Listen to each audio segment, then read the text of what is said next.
घटना जितेबाला आमको एनएच रु फोन आसला कि एमती विदु बजार पाखे एक्सीडेंट होती तो आम तुरंत आसिक पहुँचले जहाँ भी विक्टिम थे आम तुरंत रेस्क्यू कले करने सहित आपणकर 108 1033 आंबुलांस सहित फायर आंबुलांस समस्त माध्यम इंजोर्ड होता व्यक्ति को आगर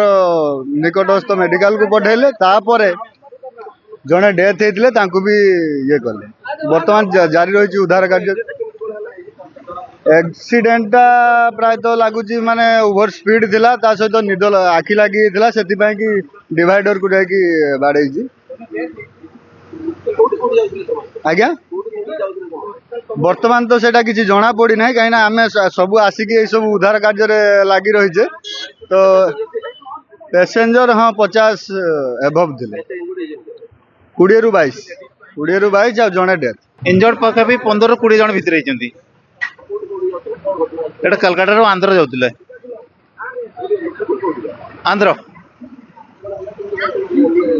प्राय मु तो जानी ऑन द स्पॉट रे कोन हेछि कोन नै आमे आसला को जस्ट पहुंचला को एक्सीडेंट कंट्रोल फोन आतला आमे पहुंचो आया आया ना कार के बाड़े नि सेल्फ डिवाइडर को बाड़े 15-20 जन भितर पाखा पकी जने डेथ समस्त को इवैक्यूएशन कर दिया स्वर हॉस्पिटल को 5टा एम्बुलेंस रे आमे कर देछु एम्बुलेंस भी अछन थिले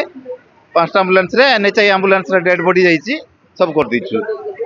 जने जने। Choose excellence. Choose Kripajal Engineering College. Admissions open for diploma, BTech, MTech, MCA, MBA and PGDM. Apply now.